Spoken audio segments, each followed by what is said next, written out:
নিজের সই করা জুলাই সনদ লঙ্ঘন করেছেন প্রধান উপদেষ্টা, এমন অভিযোগ করেছেন বিএনপি নেতা সালাউদ্দিন আহমেদ।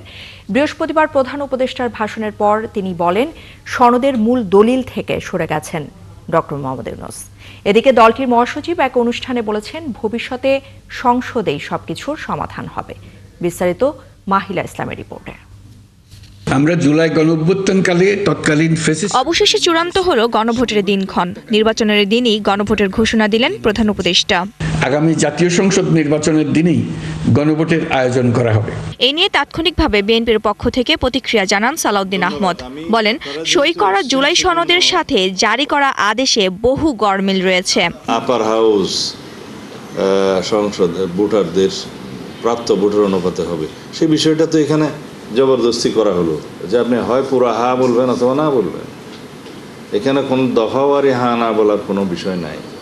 আর আমাদেরকে মনে রাখতে হবে, জুলাই জাতীয় সনদ যেভাবে গৃহীত হয়েছে, প্রণীত হয়েছে, রচিত হয়েছে, স্বাক্ষরিত হয়েছে, সেইভাবেই বাস্তবায়নের জন্য আমরা অঙ্গীকারাবদ্ধ হয়েছি, আমরা স্বাক্ষর করেছি।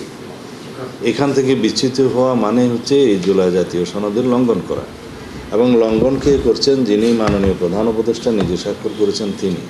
ঐক্যের পরিবর্তে বিভাজন তৈরি করা হচ্ছে, আর এর দায় কি প্রধান উপদেষ্টা নেবেন কিনা সেই প্রশ্নও তোলেন তিনি।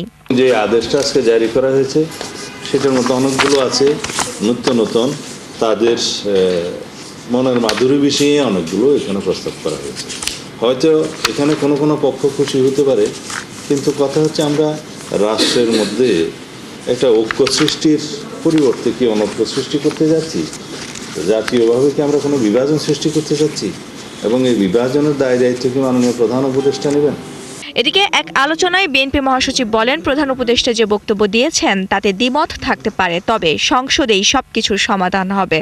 2026 সালের ফেব্রুয়ারি মাসে একটা নির্বাচন দিয়ে আপনার জনগণের একটা পার্লামেন্ট নির্বাচন করা, সেই পার্লামেন্টই জনগণের সমস্ত মীমাংসিত যে আপনার ইস্যুগুলো আছে সেই ইস্যুগুলো নিয়ে আলোচনা করে তারা সেখানে সুনির্দিষ্ট একটা সামনের দিকে এগিয়ে পথ প্রাপ্তি দিতে পারবে।